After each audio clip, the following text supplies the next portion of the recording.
잔치의 주인공 잃은 양이란 제목으로 오늘 말씀 전하기 원합니다. 최근에 저희 교회에서 휴대폰을 잃어버린 자매가 있죠. 이 아이폰을 고장나서 이제 새로 산 아이폰 16 프로 맥스를 산 자매가 있죠. 근데 만약에 이 핸드폰을 잊어버리고 고장났을 때 이 핸드폰을 그냥 고치기 위해서 값을 주고 고치는 것은 이해가 되는데, 우리가 어느 날 핸드폰을 잊어먹어서 그것을 다시 되찾기 위해서 만약에 비행기를 타고 미국에 가서 애플 본사에 가서 고쳐야 된다, 가시겠어요? 배보다 배꼽이 더 크잖아요. 가지 않을 거예요. 우리가 어떤 것을 할 때 우리 시간과 물질이, 내가 어떠한 것을 되찾고자 할 때 시간과 물질이 더 많이 든다고 계산이 되면 그 일은 절대 하지 않을 겁니다. 우리가 무엇을 배울 때 학원을 다니잖아요. 학원을 다닐 때 우리가 원하는 목적이 있죠. 피아노 실력이 는다든지, 노래 실력이 는다든지, 영어나 어떠한 수학과 국어의 실력이 좀 더 발전하고 느는 것을 기대하고 우리는 시간과 물질을 투자하죠. 근데 그것이 이루어지지 않을 것 같으면 그것을 투자하지 않겠죠. 오늘 말씀에 나오는 바리새인과 서기관들은 예수님이 세리와 죄인들과 함께 식사하고 교제하는 것을 이해할 수 없었습니다. 이상하게 생각했어요. 많은 사람들에게 관심과 존경을 받는 예수님이 당시 사회에서도 사람들이 피하고 회피하는 그런 대상을 가까이 하고 그들과 교제하는 것을 이상하게 생각했죠. 바리새인과 세리는 율법학자로 당시 사회의 주류를 이루는 사람들이었습니다. 그 사람들이 사회의 모든 분위기를 만들어가는 거죠. 그들에게 세리와 죄인은 비주류의 사람들이었습니다. 가까이 하지 않는 사람들, 신경 쓰지 않는 사람들, 오히려 멀리하고 비판하고 정죄하는 사람들이죠.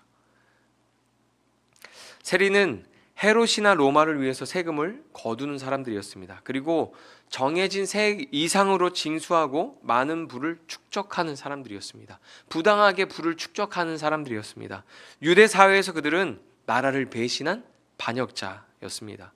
그리고 이방인들과 정기적으로 접촉했기 때문에 그들을 더욱 부정하게 생각하는 사람들도 있었습니다. 유대 사회에서 세리와 죄인은 가까이 하면 안 되는 대상이죠. 왜 그렇습니까?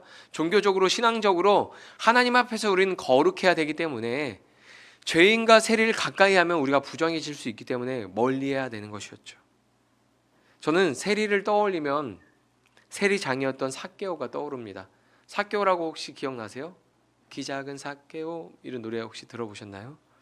그가 예수님이 지나가신다는 소식을 듣고 예수님이 보고 싶어서 예수님을 보기 위해서 예수님이 지나가시는 길로 달려갑니다. 예수님 볼 수 있었나요? 사람들이 너무 많아서 예수님 볼 수 없어서 삭개오가 옆에 있는 나무에 가서 나무로 올라가죠. 그리고 예수님을 바라봅니다. 그런데 놀랍게도 예수님께서 그 삭개오를 주목하시고 삭개오가 올라간 그 나무 아래 뚜벅뚜벅 걸어오셔서 삭개오를 부르시죠. 삭개오야, 내려오라. 누가복음 19장 5절에서 7절 말씀에 보면 그 내용이 이렇게 나와 있습니다. 같이 한번 읽어보겠습니다. 시작. 예수께서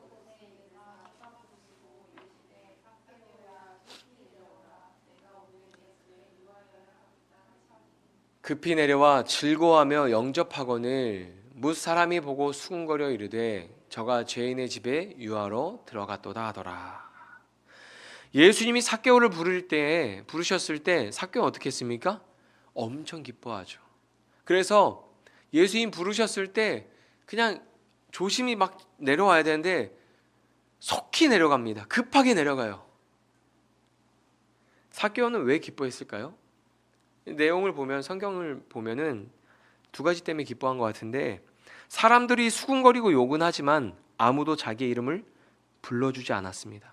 그런데 사람들이 존경하고 따르는 그 예수님이 자기에게 뚜벅뚜벅 걸어오셔서 자기를 바라보면서 삭개오야 이름을 불러주셨기 때문이죠. 저 같아도 놀랄 것 같아요. 저 같아도 예수님이 우표야 일로 와라 이러면 놀랄 것 같아요. 만약에 정말 뭐 한국 교회에서 정말 이름 있고 모든 사람이 다 아는 그런 목사님이 집회를 해서 제가 이렇게 가서 앉아 있는데 갑자기 뚜벅뚜벅 걸어오시더니 오시면서 저한테 혹시 최욱표 목사님 아니세요? 그럼 제가 당황하지 않겠어요? 근데 이 삭개오가 예수님을 보러 갔다가 예수님 자기한테 찾아오셔서 자기 이름을 부르는 것을 듣고 엄청 기뻐하는 거예요. 또 하나, 사람들이 수군거리고 욕을 하면서 아무도 자기 집에 오려고 하지 않았습니다. 삭개오의 집에 가려고 하지 않을 뿐더러 자기 집에 어떤 이웃들이 자기를 집으로 초대하는 사람도 없었죠. 그런데 예수님이 자기 집에 오셔서 함께 교제하자고 하시기 때문에 엄청 기뻐했던 것 같습니다. 이 일을 보고서 주변에 있던 사람들이 어떻게 합니까? 수군수군거리죠. 여기서 수군거리는 사람들은 오늘 우리가 읽었던 본문에 나왔던 바리새인과 서기관은 아니었어요. 당시 사회에서는 세리와 죄인들과 어울리는 것을 일반 사람들도 이상하게 생각했습니다. 예수님께서 삭개오한테 가서 삭개오를 부르시고 그의 집에 가서 교제하잖아요. 그러니까 사람들이 막 수군거리는 거죠. 이 일은 일반적인 일이 아니고 이상하게 생각되는 일이었어요. 유대 사회에서는. 죄인과 친구처럼 어울리시는 예수님의 행적은 이해하기 어려운 일이었습니다. 누가복음 15장 4절에 보면 예수님께서 이렇게 말씀하십니다. 수군거리는 사람들에게 너희 중에 어떤 사람이 양 100마리가 있는데 그 중에 하나를 잃으면 99마리를 들여 두고 그 잃은 것을 찾아내기까지 찾아다니지 아니하겠느냐. 아멘. 우리는 목자가 아니기 때문에 예수님의 이 말씀을 이해하기 어렵습니다. 아니, 잃어버린 양 한 마리를 찾기 위해서 멀쩡한 99마리의 양을 버려두고 그 양을 찾으러 길을 떠난다는 그 사실이 우리는 받아들이기 힘든 사실이죠. 우리의 입장에서는 손해보는 일이고 어리석은 일로 보입니다. 목자라면 99마리라도 잘 지켜서 더 이상 잃어버리는 것을 없이 해야 될 텐데 그 99마리를 두고서 잃어버린 한 마리 양을 찾으러 갑니다. 그 양을 찾을 수 있을지 없을지도 불확실합니다. 그런데 그 길을 나서는 거예요. 그리고 더 이해가 안 되는 것이 있어요. 잃어버린 양을 찾았을 때 하는 행동입니다. 여러분, 잃어버린 양을 찾으면 어떻게 할 거예요? 어떻게 할 겁니까? 만약에 바리새인과 서기관들이 잃어버린 양을, 목자였고 그들이 잃어버린 양을 찾았다면 양 가죽을 다 벗겨버렸을 것 같아요. 그리고 그냥 데리고 다니지 않았을 것 같아요. 근데 예수님 말하는 그 목자는 어떻게 행동합니까? 오늘 보면 6절에 보면 이렇게 기록하고 있습니다. 집에 와서 그 벗과 이웃을 불러 모으고 말하되 나와 함께 즐기자. 나의 잃은 양을 찾아 내어놓으라 하리라. 잃어버린 양을 찾은 기쁨이 너무 커서 어떻게 해요? 이 기쁨을 감출 수가 없는 거예요. 이 기쁨을 혼자 누리기엔 너무 아까운 거예요. 그래서 가까운 벗을 불러 모으고 벗을 불러 모았는데도 이 기쁨이 너무 크니까 이웃을 다 불러 모아서 잔치를 열어줍니다. 여러분, 이런 목자의 행동이 이해되십니까? 저는 이해할 수 없어요. 잃어버린 양을 한 마리 찾기 위해서 99마리의 양을 버려두고 떠나는 것도 이해하기 어려운데 양을 찾았다고 친구와 마을 사람들 다 불러 모아서 잔치를 벌입니다. 이게 지금 무슨 일이냐면 핸드폰이 고장나서 아이폰이 고장나서 아이폰을 수리하기 위해서 비행기표 티켓을 끊고 미국 애플 본사에 가서 핸드폰을 수리하고 돌아와서 친구들한테 자랑하면서 그리고 이웃을 다 불러 모아서 잔치를 열면서 봐라, 내가 애플 본사에 가서 고쳐서 돌아왔어. 야, 핸드폰 색깔이 좀 다르지 않니? 너무 즐거워 막 하면서 잔치를 여는 거예요. 그 사람을 이해할 수 있겠어요? 이해할 수 없죠. 근데 지금 예수님이 그런 말씀을 하고 계신 거예요. 잃어버린 양을 찾은 목자가 너무 즐거워서 벗을 가까이 하던 벗을 불러 모으고 이웃을 불러 모아서 잔치를 열어주는 거예요. 그 잔치를 준비하는 돈이면 한 마리 양을 살 수 있지 않을까요, 여러분? 여러분, 시간도 물질도 더 많이 소비하는 이상한 행동이에요. 이거는 이해할 수 없습니다. 양을 찾기 위해서 고생했던 그 시간들, 그리고 양을 찾았다고 잔치를 벌이는 그 시간과 그 물질들, 그걸 사용하는 건 이해할 수 없는 행동입니다. 인간적으로는 굉장히 비효율적이고 어리석은 일처럼 보입니다. 굉장히 이해하기 어려운 일이죠. 그런데 하나님이 죄인을 찾아서 그들을 용서하시는 일이 그렇게 비춰지는 겁니다. 바리새인과 서기관들의 눈에는 이해가 안 되는 일이고 당시 유대 사회를 살아가는 일반 사람들도 수군거릴 만큼 충격적인 일이었습니다. 예수님은 자신이 세리와 죄인들과 함께하는 것을 사람들이 못마땅하게 여기고 이상하게 생각하는 것을 알고 계셨습니다. 그래서 예수님은 잃어버린 양을 찾는 목자의 비유를 통해서 이 일이 하나님이 기뻐하시는 일이라고 말씀해 주십니다. 오늘 본문 7절입니다. 같이 한번 읽겠습니다. 내가 너희에게 이르노니 이와 같이 죄인 한 사람이 회개하면 하늘에서는 회개할 것이 없는 의인 99으로 말미암아 기뻐하는 것보다 더하리라. 아멘. 하나님은 한 영혼이 죄를 회개하고 하나님께 돌아오는 것을 기뻐하십니다. 예수님이 하시는 일은 사람들이 수군거리는 일이었지만, 사람들은 어리석다고 생각하는 일이었지만, 사람들에게 이해받지 못하는 일이었지만 하나님이 기뻐하신 일이었기 때문에 죄인을 찾아다니시는 것입니다. 그들과 함께 교제하시는 겁니다. 죄인들과 함께 교제하고 그들을 찾아서 그들과 교제하는 것은 그들이 하나님께 나올 수 있는 다리 역할을 예수님이 해주시는 것이죠. 우리가 생각할 때 한 마리 양을 찾기 위해서 99마리를 버려두면 절대 안 됩니다. 99마리가 한 마리 양보다 더 가치 있기 때문이죠. 한 마리 양을 위해서 99마리를 잃어버릴 수도 있는 도박을 하기는 어렵죠. 우린 절대 그런 선택을 할 수 없습니다. 그러나 하나님은 잃어버린 한 마리 양을 찾기 위해서 길을 떠나시는 분입니다. 예수님이 이 땅에 오신 이유도, 예수님이 십자가에서 돌아가신 목적도 하나님이 기뻐하시는 뜻을 이루시기 위함이었습니다. 여러분, 예수님이 지셨던 그 십자가가 우리에게 주어진다면 여러분에게 기쁨이 될 수 있을까요? 하나님이 우리에게 십자가를 맡기신다면 그 십자가가 우리에게 기쁨이 될 수 있을까요? 될 수 있습니다. 히브리서 12장 2절을 보면 이런 말씀이 있습니다.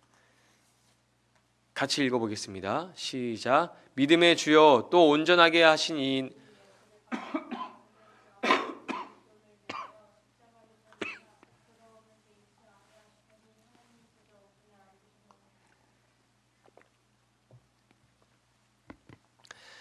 요즘 감기가 유행이잖아요. 저도 유행에 뒤처질 수 없어서 감기에 걸렸어요. 한번 다시 읽어봤으면 좋겠습니다. 죄송합니다. 같이 한번 다시 읽어보겠습니다. 시작.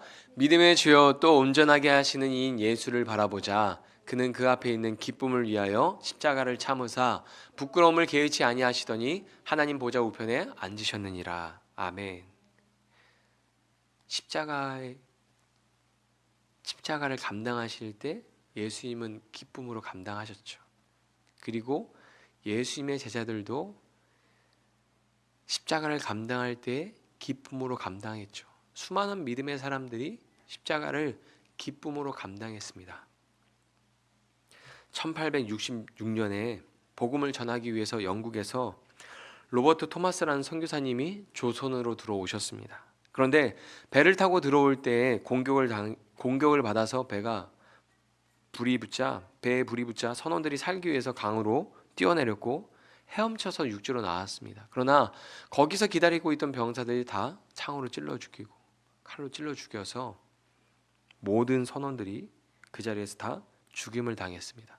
토마스 선교사님도 병사 박충권이라는 사람에게 성경을 건네주려고 하다가 거절당하고 순교하고 말았습니다. 정말 어리석은 방법이죠. 말도 안 통하는 사람들한테 배를 타고 가서 복음을 전하기 위해서 그 자리에 갔는데 그 땅도 제대로 밟아보지 못하고 죽잖아요. 정말 어리석은 방법입니다. 정말 이해하기 어려운 일이죠. 영국에서 런던 대학교에서 공부하고 앞날이 짱짱했던 27세의 젊은 사람이 아무도 모르는 작은 땅 조선에 와서 복음을 제대로 전해보지도 못하고 그냥 죽었습니다.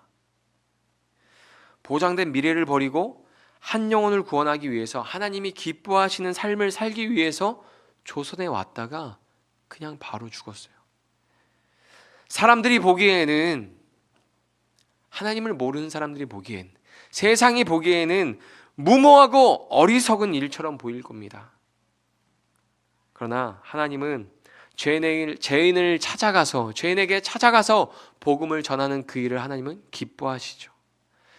세상 사람들에게는 미련한 일이지만 하나님을 믿는 사람에게는 하나님이 기뻐하시는 일인 거죠. 하나님이 기뻐하시는 일만 됩니까? 우리에게도 기쁜 일이기 때문에 그 자리에 가는 것이죠. 그날 토마스 선교사님을 죽였던 박충권이란 사람은 선교사님이 건네주려고 했던 성경을 집에 가져가서 정독하다가 예수님을 믿게 되었습니다. 그리고 평양 장대현 교회의 초대 성도가 되었고 안주교회의 장로님이 되셨다고 합니다. 그때 선교사님이 그냥 성경책을 전해주다가 죽은 것이 아니라 성경책을 여기저기 좀 뿌리셨던 것 같아요. 그때 한 소년이 토마스 선교사님이 던져준 성경책 3권을 주워다가 한 권을 박영식이라는 사람에게 주었습니다. 그는 성경을 바꿔서 어떻게 했냐? 읽은 게 아니라 한 장 한 장 뜯어서 벽지로 집에다 이제 사용해서 붙였는데, 벽에 붙어 있는 그 성경책 한 장 한 장을 읽다가 회심하였고 그리스도인이 되었습니다. 우리가 생각하는 어리석은 방법, 이해할 수 없는 방법으로 하나님은 죄인들을 찾아가시고 그들을 용서하십니다. 교회가 왜 선교를 해야 합니까? 왜 전도를 해야 합니까? 우리가 노방전도에 가서 예수님 믿으세요 하면서 전도지를 주지만 그것이 굉장히 미련하고 어리석은 방법 같지만, 요즘 시대에 누가 그렇게 전도하냐고 하지만, 인간적으로 생각할 땐 우리가 하는 선교의 방법과 어떠한 전도의 방법들이 비효율적일 때가 많습니다. 많은 시간과 물질을 흘려보내지만 복음이 전파되지 않을 때도 있죠. 그런데 가장 미련해 보이는 그 일을 통해서 하나님은 역사하십니다. 그리고 하나님은 그 일을 기쁘게 받으십니다. 당시 목자라면 그냥 집에서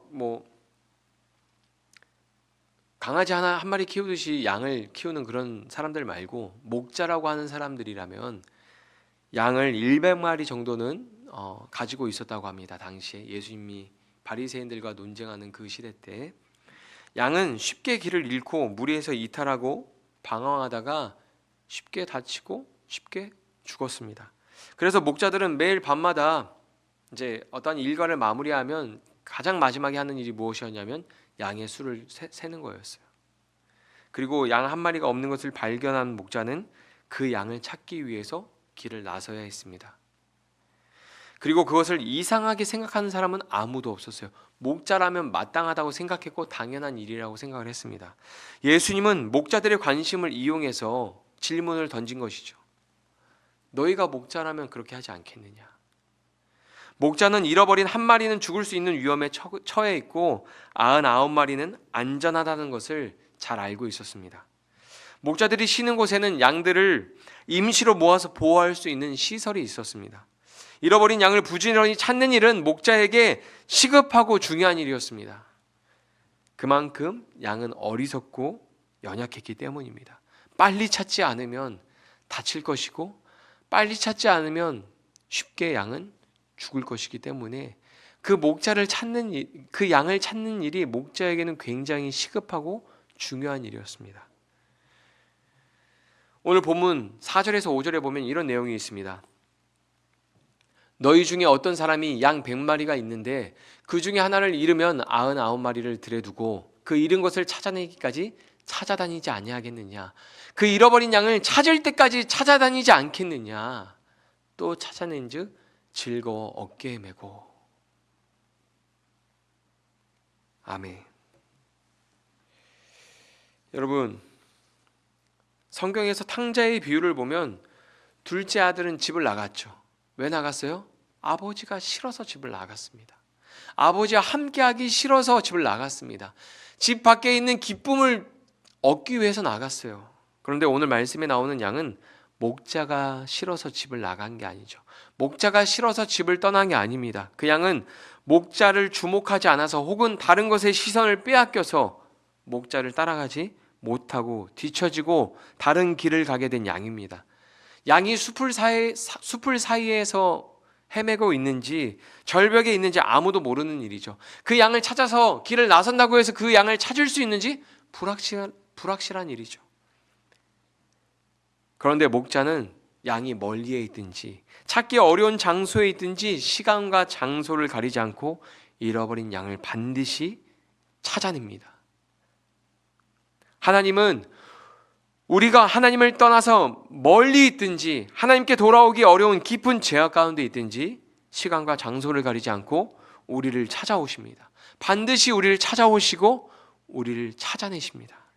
성경을 보면 하나님을 떠나서 잘못된 길을 가는 백성을 찾아내시고 그들을 하나님의 통치 안에 살게 하셨습니다. 하나님의 통치 안에 있을 때 가장 안전하기 때문이죠. 하나님의 통치 안에 있을 때, 하나님의 그늘 아래 있을 때 가장 복된 삶을 살아갈 수 있기 때문이죠. 하나님의 말씀에 불순종하고 도망친 요나를 아십니까? 요나서 1장 4절에서 5절을 보면 이런 말씀이 있습니다. 여호와께서 큰 바람을 바다 위에 내리심에 바다 가운데에 큰 폭풍이 일어나 배가 거의 깨지게 된지라. 사공들이 두려워하여 각각 자기의 신을 부르고 또 배를 가볍게 하려고 그 가운데 물건들을 바다에 던지니라. 그러나 요나는 배 밑층에 내려가서 누워 깊이 잠이 든지라. 아멘. 요나는 하나님 말씀에 불순종하고 도망쳤습니다. 하나님 피해서 도망쳤습니다. 얼마나 하나님으로부터 멀리 도망치고 싶었는지 가장 빠르게 멀리 갈 수 있는 배를 탔습니다. 그리고 가장 찾기 어려운 곳, 배에서 가장 깊은 곳에 내려가서 잠을 잡니다. 하나님은 요나가 멀리 가든지 깊은 죄 가운데 있든지 그를 찾아내시죠. 그런데 요나가 탄 배가 부서질 정도로 하나님은 거칠게 그를 찾아가십니다. 우리 인생에도 그럴 때가 있죠. 우리가 하나님을 떠나서 멀리하고 깊은 죄 가운데 있을 때 하나님이 우리에게 찾아오실 때 그냥 부드럽게 따뜻한 음성으로 찾아오시기도 하지만 가끔은 우리를 찾아오실 때 거칠게 찾아오실 때가 있죠. 요나가 그랬습니다. 우리가 지난주에 봤던 아담과 하와를 찾아오신 하나님은 요나를 찾아오실 때와 많이 달랐습니다. 그들의 상함과 고통을 긍휼히 여기시면서 아담아 내가 어디 있느냐, 아담아 내가 어디 있느냐, 이렇게 아담을 따뜻하게 부르셨죠. 그런데 요나는 그가 숨은 배가 부서질 정도로 하나님은 거친 폭풍처럼 찾아오셔서 요나를 깊은 죄에서 흔들어 깨우셨습니다. 그리고 하나님의 말씀을 따라 그가 나아갈 수 있도록 인도하셨죠. 사사기 6장을 보면 기드온이라는 사람이 있습니다. 여호와의 사자가 아비에셀 사람 요아스에게 속한 오브라에 이르러 상수리 나무 아래에 앉으니라. 마침 요아스의 아들 기드온이 미디안 사람에게 알리지 아니하려 하여 밀을 포도주 틀에서 타작하더니 여호와의 사자가 기드온에게 나타나 이르되 큰 용사여 여호와께서 너와 함께 계시도다. 아멘. 아멘. 여러분 용사 기드온에 대한 이야기를 아십니까? 그는 미디안 사람들이 무서워서 포도주 틀에 숨어서 밀을 타작했던 사람입니다. 두려움에 숨어서 위축되어 있던 기드온을 하나님은 찾아오셔서 두려움에서 일으켜서 용사로 나아가 이스라엘을 구원하는 자로 사용하셨습니다. 모세는 어떻습니까? 출애굽기 3장 4절에 보면 이런 말씀이 있습니다. 여호와께서 그가 보려고 돌이켜 오는 것을 보신지라 하나님이 떨기나무 가운데서 그를 불러 이르시되 모세야 모세야 하시니 그가 이르시되 내가 여기 있나이다. 모세는 애굽에서 노예로 고통받고 있는 이스라엘 백성들을 구해보겠다고 힘을 쓰다가 사람을 죽이고 그 사실이 드러날 것을 두려워해서 도망쳤습니다. 그렇게 모세는 광야에서 40년을 과거의 실수에서 고통받으면서 살고 있었습니다. 그런데 하나님은 그런 모세를 찾아오셔서 그 아픔과 상처에서 그를 구원해 주시고 이스라엘을 구원하는 구원자로 사용하시죠. 하나님을 잃어버린 양이 얼마나 멀리 있든지, 얼마나 깊은 죄 아래서 고통받고 있든지, 얼마나 깊은 상처 가운데서 슬퍼하고 있든지 시간과 장소를 가리지 않고 찾아가십니다. 그를 찾아가십니다. 그래서 그가 있어야 할 자리로 반드시 데리고 오십니다. 찾아낼 때까지 찾으셔서 그를 어깨에 메고 오셨던 목자의 이야기처럼 하나님은 반드시 그가 있어야 할 자리로 그를 어깨에 메고서라도 오시는 분입니다. 그리고 목자는 그 기쁨을 친구와 함께 나눕니다. 오늘 본문 5절에서 7절 말씀을 쉬운 성경으로 같이 읽어보겠습니다. 시작. 그리고 양을 찾으면 양을 어깨에 메고 기뻐할 것이다. 집으로 돌아오는 길에 친구들과 이웃을 불러 말할 것이다. 함께 기뻐하자. 잃었던 양을 찾았다.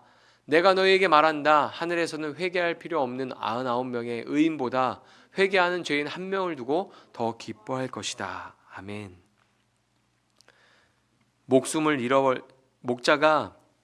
목자가 잃어버린 양을 목숨 걸고 찾아다니는 것은 그 양을 사랑하기 때문이죠. 나의 시간과 물질을 다 쏟아서라도 찾고 싶을 만큼 그 양을 사랑하기 때문이죠. 하나님은 우리를 오늘 이 자리에 예배하는 자로 세우시기 위해서 하나님을 멀리 떠났던 우리를 찾아오셨습니다. 깊은 죄에서 고통당하고 있던 우리를 하나님은 찾아내셨습니다. 세상 구석구석에서 고통 속에서 신음하는 소리를 내고 있는 우리의 그 신음을 들으시고 하나님 우리를 찾아오셔서 우리를 그 신음에서 건져내셨죠. 우리를 그 죄에서 구원해 주셨죠. 어떤 장소에 있든지 어떤 시간이었든지 하나님은 우리를 잃어버리지 않고 반드시 찾아내서 우리가 있어야 할 자리로 우리를 인도하십니다. 목자의 관계 밖으로 떠난 양을 기다리고 있는 것은 늑대와 이리뿐입니다. 목자의 통치를 떠난 양을 기다리고 있는 것은 죽음뿐입니다. 그러나 목자가 찾아낼 때까지 포기하지 않고 끝까지 우리를 찾으셨기 때문에 우리가 이 자리에서 하나님을 예배할 수 있는 것입니다. 그 은혜와 사랑 앞에 우리는 날마다 감사해야 하는 것이죠. 그리고 목자의 통치 밖으로 나가지 않도록, 다시는 목자를 잃어버리지 않도록 주의해야 합니다. 그 통치 밖에는 고통과 상처와 죽음뿐입니다. 만약에 잃은 양을 찾은 목자가 바리새인과 서기관이었다면 불의한 양의 가죽을 벗기고 그 양을 잡아먹었을 것입니다. 이 양 때문에 우리가 고생했으니 이 양을 우리가 먹고서 우리가 지친 몸과 마음을 회복하자, 그렇게 했을 것 같아요. 그러나 하나님은 우리를 찾으시고 기쁨으로 잔치를 열어주셨습니다. 불의한 우리를 잔치의 주인공으로 만들어 주셨습니다. 그 하나님의 은혜와 사랑을 기억하십시오. 하나님은 하나님이 원하시는 자리로 우리를 반드시 인도해 가실 겁니다. 기대하십시오. 그리고 기뻐하십시오. 우리의 모습이 어떠하든지, 우리가 어떤 연약함과 죄악 가운데 있든지 하나님은 우리를 찾아내시고 찾아오셔서 반드시 하나님은 하나님의 어깨에 짊어져서라도 우리를 하나님이 원하시는 자리로, 하나님을 예배하는 자리로, 기쁨과 즐거움이 넘치는 그 잔치의 자리로 우리를 인도해 가실 겁니다. 그것을 기대하고 기뻐하십시오. 이 시간 그 하나님 앞에 우리가 이 시간 같이 기도하기 원합니다.